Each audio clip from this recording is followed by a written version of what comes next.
realmente un verdadero placer y un honor tener la oportunidad de presentar en la noche de hoy este libro de una persona que ha conjugado varias cosas y que de ellas simplemente leyendo algunas páginas, cuando empezás a leer el libro ya te das cuenta. Un libro que nos habla de historia, de una parte de nuestra historia reciente, pero que está muy enraizado en nuestra ancestralidad. Un libro que nos plantea que también fuimos víctimas de la dictadura desde ese lugar, pero con nombres, con momentos.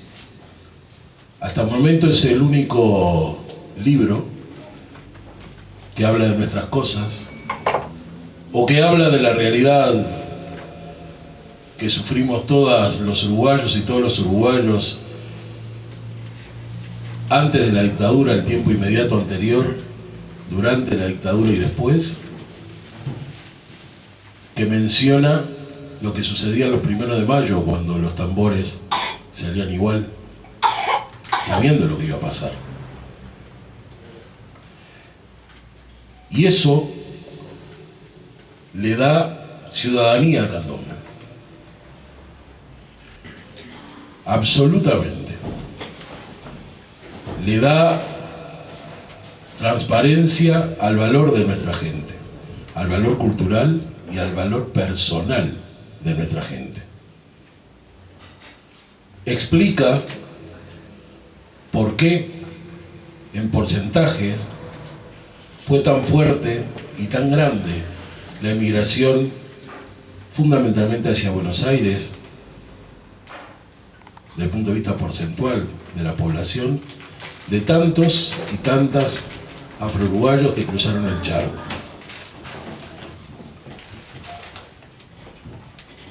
Contextúa, al explicarlo primero, por qué fue tan sencillo para la dictadura hacer lo que hizo con nuestros lugares emblemáticos. Alsina, Sur, Gaboto y otros lugares que normalmente no mencionamos. Aunque ya no estábamos en dictadura cuando sacan a la gente de por Chile, estábamos en democracia, sin dar alternativas ninguna, donde estaba hoy Tres Cruces, alternativas reales. Entonces, el valor de este libro, mucho más que testimonial, insisto que nos pone a reflexionar, o por lo menos deberíamos hacerlo, en que la resistencia de los pueblos está directamente relacionada con su cultura, en el nuestro aún más. Todos aquellos que sufrieron desde los primeros, que lograron la alternativa a sus instrumentos africanos y que comenzaron a fabricar en su mente, con su cuerpo, con sus manos, con su ingenio, para pasar por arriba de las prohibiciones y de los castigos, y todos aquellos que durante el siglo XX eran discriminados aún por algunos sectores de nuestro propio colectivo, nos mantuvieron el tambor y hasta hoy lo tenemos. De todas esas cosas nos hace reflexionar este libro. Por eso reitero que es un honor para nosotros que nos toque presentar al señor Hugo Ferreira, el autor a Romero Rodríguez, fundador de esta organización, aunque hoy en otras tareas, pero que está acá. Mundo Afro sin Homero no es Mundo Afro, y Homero sin Mundo Afro no es Homero. Pedro Ferreira, que ya van a contar ellos qué hace sentado acá. No solamente porque sea uno de los más grandes escoberos de la historia de nuestro candombe, por lo menos de los que vimos, no solamente por eso. Él fue protagonista de muchas de estas cosas, y lo van a dialogar entre Hugo y Pedro, entre Pedro y Hugo. Entonces ahora, sin hablar absolutamente nada más, le voy a dar la palabra a Homero, a Jorge Romero Rodríguez, y me callo la boca. Para mí este libro tiene varias cosas. Y vuelvo a decir, no voy a hablar de la cultura porque hay renombradas personas que conocen de este tema muchísimo más de lo poco que puedo saber. Pero este libro se construyó en una cárcel, donde sabíamos que entrábamos, pero no sabíamos si salíamos. Y un buen día el oso arranca para Buenos Aires, yo arranqué para Brasil, Río de Janeiro, escapando del Uruguay. Pero siempre nos mantuvimos en contacto y no se le ocurrió la mejor idea de contar una parte de la historia que no se ha contado, que es las negras y los negros en la resistencia. ¿Qué hicimos? ¿Cómo nos tuvimos que ganar la vida? ¿Cómo tuvieron que estos hombres y mujeres que él habla, Candamia, Pedrito y muchos otros, ganarse la vida en Buenos Aires? Un Buenos Aires que estaba en dictadura. De eso habla. De una lucha muchas veces sorda, ciega, que era una lucha que no podías volver a tu país. Pero que era una lucha que tenías que pucherear. Y era una lucha que te resistía contra esa terrible dictadura que hubo en Uruguay. Ese es el valor que tiene. Él rescata gente invisible, visible para las sociedades, muy visibles para nosotros. Negros como nosotros, así de simple. Y ese creo que es el valor del libro. No quiero entrar en méritos ni folclóricos, ni artísticos, ni culturales, porque la mayoría sabe que yo no soy un hombre de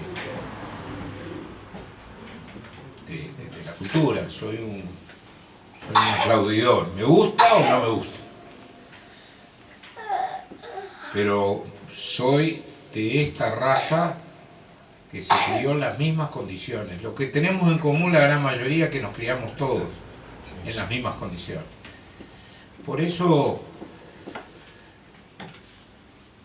quiero decirte, Hugo, lo que no te pude decir en Cancillería, cuando presentamos el libro, porque en Cancillería hay todo un protocolo, hay todo, los embajadores tienen que hablar de cierta forma. Algo medio... Pero yo como embajador, como no me la creo, nunca me la creí. Como bien dijo Néstor, yo nací en Mundo Afro y todo lo que conseguí o lo que me hicieron fue Mundo Afro, y de Mundo Afro voy a salir con la patita para adelante. Hoy hay una gran directiva con Néstor, con Claudia. Yo soy un socio más. Una escuela de candombe terrible. Te felicito, Hugo. Pero no solamente te felicito, estoy orgulloso de ser tu amigo, orgulloso de ser tu compañero y orgulloso de ver que tus sueños se cumplieron con tu compañera Emma y con tu familia. Y de los libros que he leído, y he leído algunos, o bastantes, y se los puedo decir con muchísima seguridad, es el más auténtico, porque habla de nosotros como nosotros somos. No nos idealiza, no nos dicen que somos unos genios, nos habla de nuestros errores y de nuestras virtudes. Y también nos habla de las cosas que tuvimos que hacer para sobrevivir en un ambiente tan pesado como Buenos Aires. Y como acá la mayoría son gente que estuvo en Buenos Aires, sabe las cosas que se tuvieron que hacer para lastrar, para comer,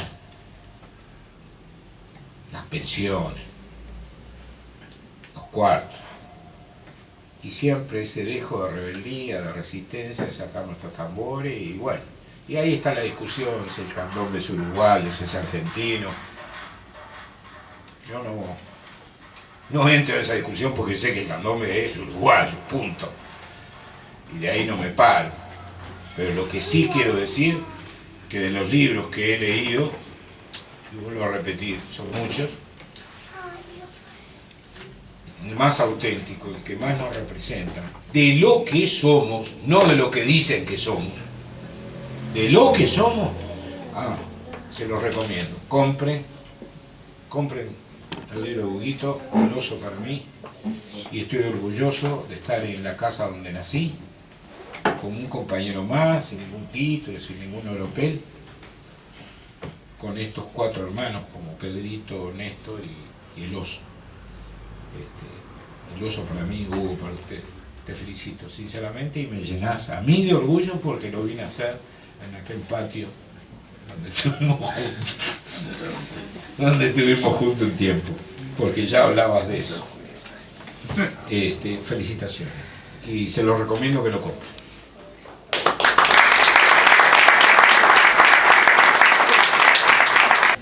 Me dice, Néstor, ¿van a hacer el lanzamiento de un libro en Mundo Afro en unos días? Digo, sí. Pero yo viví muchas de esas cosas. Me dejaron estar. No digo más nada, lo va a decir él. Jorge Nasser.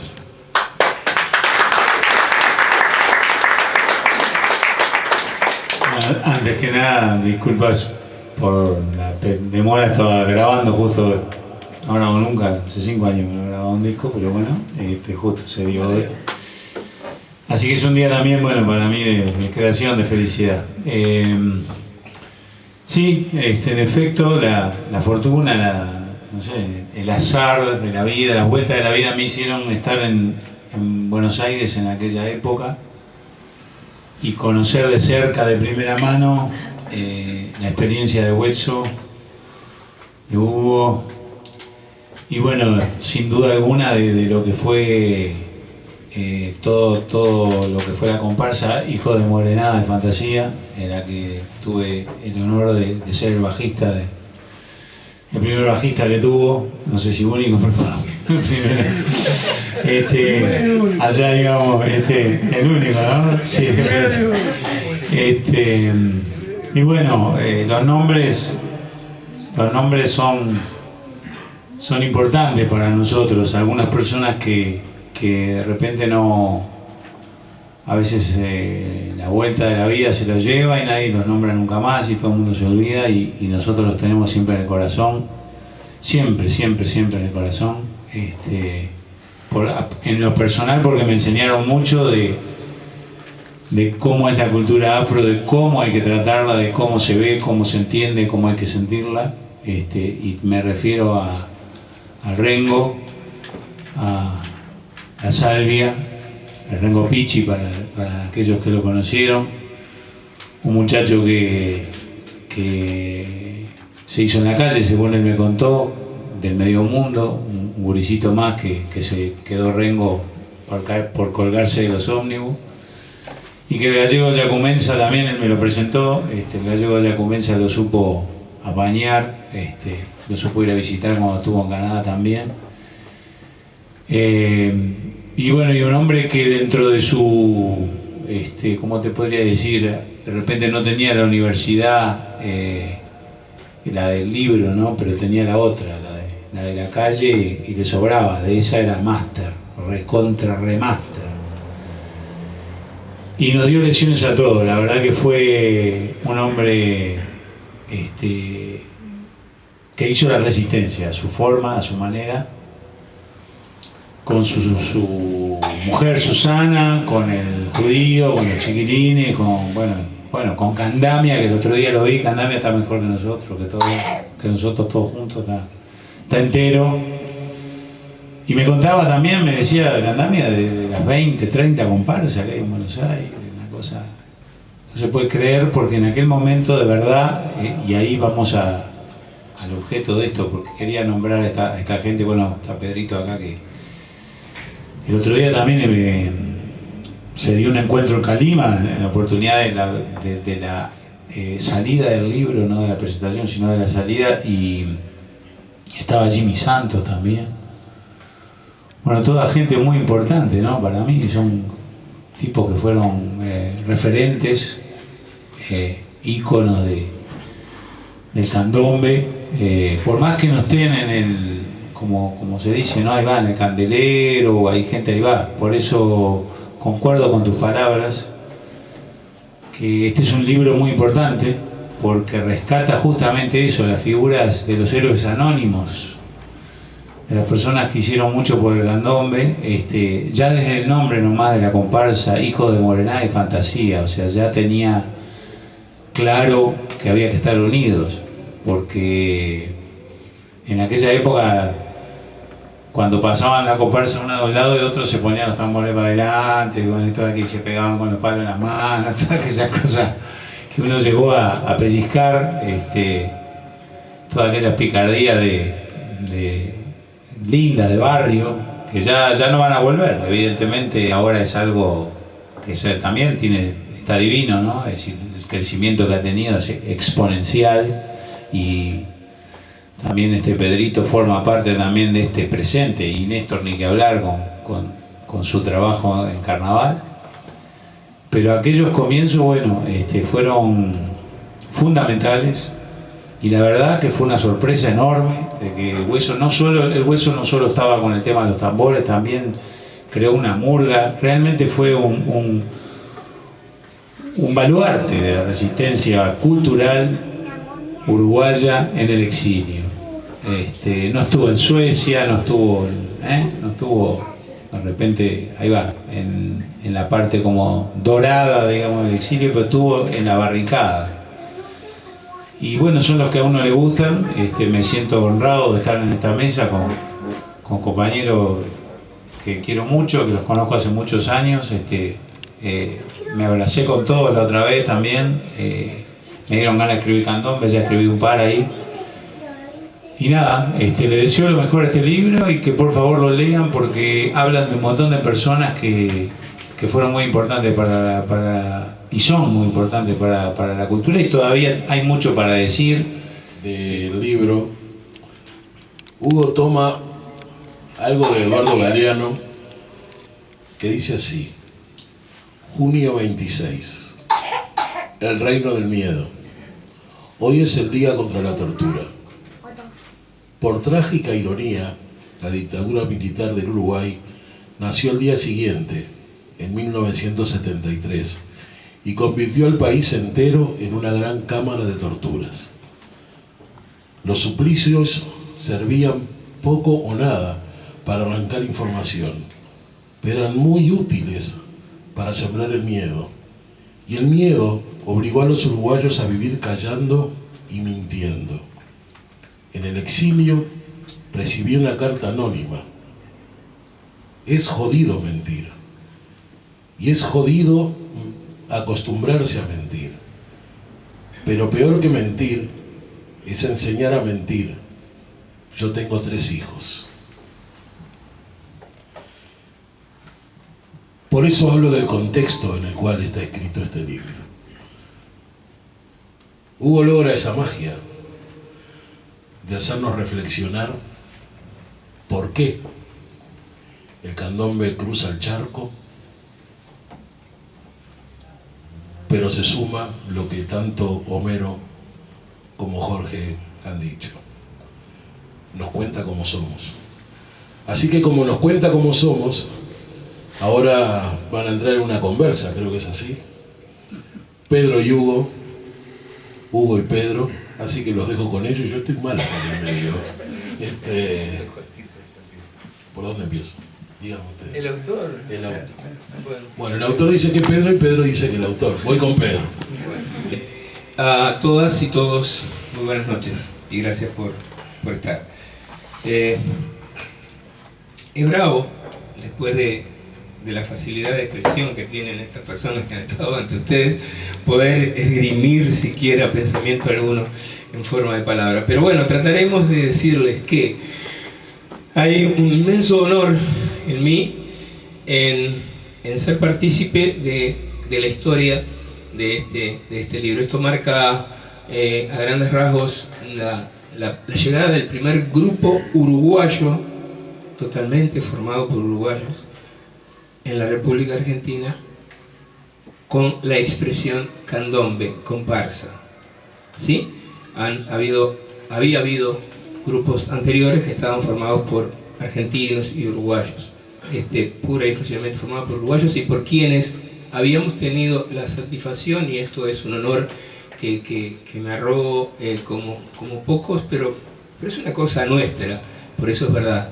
Hijos de Morenada y Fantasía, quienes tuvimos la inmensa satisfacción de poder haber vestido la verde y la de Alsina, sabemos de qué se trata. Y en esto del candombe eso es fundamental. Y los tres que arrancamos en este proyecto, Juan Carlos, el Pichi y yo, habíamos tenido el honor de vestir las dos. Entonces por eso le pusimos ese nombre. Esto es la consecuencia de haber visto a Lugo ensayar con la murga en Aroja, de decir por qué nosotros con el candombe no podemos también tener nuestra parte en la resistencia. Y así comenzó a darle forma a la comparsa de este trío que se nombra en el libro. Decirles que es un honor para mí, un honor diferente. He tenido con esta expresión, el candombe, una cantidad de satisfacciones a través del tiempo, pero esto de estar siendo parte integrante de la historia de un libro a uno le da una cosa muy especial. Uno tiene una cuna que es tambor, un padre que fue digamos una pestaña, que fue alguien dentro de esto, y tiene esa cosa dentro de haber querido acercarse a todos quienes desde la cultura tratamos de resistir la invisibilidad a la que se nos ha querido someter a través del tiempo por parte de una cantidad de sociedades, no solo la uruguaya. Políticamente lo mío es al contrario de lo de mis hermanos de Homero y de Néstor, bastante más corto, pero desde el punto de vista ancestral, desde el punto de vista de resistencia, desde el punto de vista de mantener nuestra ancestralidad, así estemos lejos de la patria, en eso sí, en eso me cuelgo, y les puedo contar que sacar esa comparsa fue un sacrificio importante, pero había garra, había corazón, había una cantidad de cosas que hoy ya están cambiando acá en el Uruguay y en todos lados. Los intereses económicos han hecho que los sentimientos quedaran bastante más de lado. Allá todo era a pulmón en un principio. Y hoy día hay un movimiento importantísimo que por ahí se arroga derechos y fundamentos que este libro expresa, que tienen otro precedente, que tienen una anterior vida. O sea que estas comparsas que hoy día están llenando el ámbito de esa cultura popular en Buenos Aires y en el Gran Buenos Aires, me atrevería a decir en toda la Argentina, porque tengo noticias de Concordia, de Córdoba, de Santa Fe, de una cantidad de provincias argentinas que hacen clases, que dan talleres, que se interesan por saber de qué se trata. Entonces, orgullo grande de haber sido parte de este libro que cuenta la historia de la llegada del primer grupo que se hizo de comparsa en Buenos Aires y en la Argentina toda, me atrevería a decir, y que hoy haya causado este movimiento que es Vox Populi, una cosa importantísima dentro de la cultura de Buenos Aires, que el gobierno se dio el lujo de que acá se permitieran que la ciudad autónoma de Buenos Aires declarara el candombe afro-uruguayo de chico, repique y piano, dice así la letra, ¿no? como patrimonio de la ciudad autónoma de la Ciudad de Buenos Aires, sin que las autoridades culturales de nuestro país hayan intervenido para nada. Es algo que hace levantar la voz y en tono bastante importante para darnos cuenta de que no es así. Este libro ayuda a decir que no es así. Entonces, quienes permitieron allá, creyendo que era una cosa de decir, bueno, es solamente palabrerío, no distinguieron en que de pronto estamos dejando que nuestro patrimonio sea usurpado. A ellos, los ingleses, les sacaron las Malvinas, pero no nos tienen que sacar el candombe. Y eso es lo que me parece a mí que están haciendo de a poquito. Pero bueno, esto es una joya. Para mí es tremendo honor. Y por sobre todas las cosas, es muy verdad. Y dice lo que fue el principio de este movimiento tan importante. Así que humildemente les recomiendo que lo lean, porque aparte de todo ese contenido político, tiene este contenido cultural, y si encima se trata de nosotros y de nuestro colectivo, puta, está bueno tenerlo. Muchísimas gracias por la atención, muchísimas gracias a Hugo por haberme convocado, y que tengan todos, cuando regresen, un descanso reparador y un feliz despertar.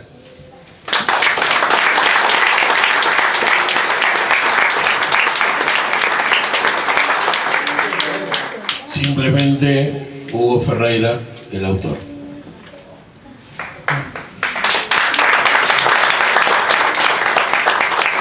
Buenas noches, muchas gracias. La verdad que agradezco en primer lugar a Mundo Afro por brindarme la casa, la oportunidad para presentar el libro. Y bueno, las palabras son más que elogiosas de todos los compañeros que están acá. Y el libro me contó el editor, dice, el libro va a recorrer un camino, porque el editor le vio argentino. Dice, esto es una cosa que no se ve. Y el valor, por ejemplo, cuando empezamos a tocar el candombe en la calle, no le dábamos, era una cosa natural para nosotros. Y ahora pasaron 40 años y no solo el valor que puede representar, sino todas las discusiones que dispara esto y todos los cuestionamientos, porque el libro empezó a caminar. Y yo, por ejemplo, lo que quise dejar asentado nada más es que el candombe en Buenos Aires salió del conventillo de Sheraton y de la plomería de Patín. Porque le robo una palabra acá a Néstor. Los negrólogos opinan, y un negrólogo opinó que el candombe en Argentina empezó en 1990, cuando nosotros andábamos trillando hacía rato en la calle. Pero no solo eso, la comparsa Hijo de Morená y Fantasía era una verdadera selección, y por eso tuvo ese recorrido. Fue invitada por Rada al Estadio de Obra. La contrató Jorge Sisterpiller. Jorge Sisterpiller era representante de Maradona. Cerró la fiesta de teatro abierto. Al principio, los que iban a ver a Rada y los que fueron a ver a Beto Satraini con Raíces eran todos los músicos. Antes de llegar al gran público, primero fueron los músicos de rock, después los músicos de jazz. Y a nosotros nos pedían, nos contrataban, porque teníamos que ganar, cucherear, para tocar brasilero, es así, no es así. Para tocar el brasilero, porque el candombe era muy agresivo. Era muy agresivo y agarramos, nos ganábamos el mango tocando brasilero, pero Pedrito, que está acá, era bailarín en las principales tanguerías de Buenos Aires. Él tenía el boliche Casa Rosada, luego Aguilar, y él era una figura. Y la orquesta no era cualquier orquesta.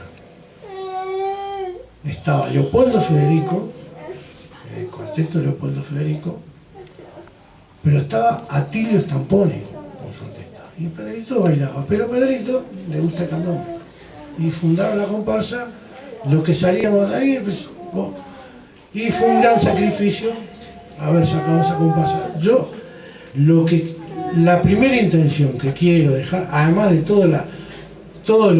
correlato que trae, ¿no? Porque todo lo de la resistencia del candombe, acá en Uruguay que salían el 1 de mayo, eso no estaba escrito. Yo estaba exilado en Uruguay, pero me contaron, los que salíamos allá, mirá, nos tuvimos que ir por esto, nos tuvimos que ir por lo otro. Nos hermanamos todos ahí, y bueno, pero el objetivo era más que nada que quedara sentada la historia de todos anónimos, como dicen, todos anónimos. El Alfredo Luna, el Pichi, el Mono Camargo, todos laburantes, todos, pero todos con una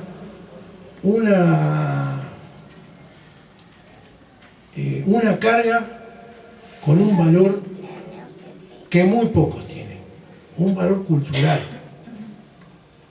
En un momento como en el día de hoy, que la cultura, no hay cultura, hay mucha información, pero no hay conocimiento, tuvimos suerte que la generación que desembarcó en los 70, en los 80, llegó con conocimiento a la Argentina, no con información, con conocimiento de su cultura y la desparramó por toda la Argentina. Nada más y nada menos que eso. Y yo agradezco de nuevo las palabras de mi amigo Homero, que estuvimos presos, de Pedrito, con el cual compartimos las andanzas en Buenos Aires, con Néstor, que me ofreció la casa y tuvo estas palabras, y acá con Nasser, que fue parte de lo que acompañamos, porque lo otro importante también para que se desparramara el candombe, al principio atrás de la cuerda del tambor, no iban los argentinos, era uruguayo, éramos unos pocos. Y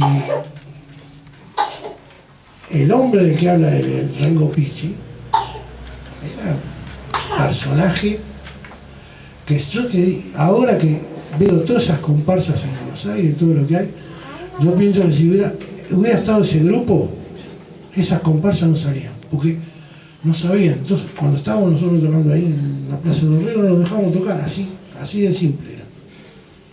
Ahora, el candombe siente una cosa contradictoria, lo lindo de ver que se desparrama por todos lados, pero también que falta ese espíritu de sacarlo, de poner todo y para tener la satisfacción de tocar el tambor y mostrárselo a la familia, mostrárselo a los amigos.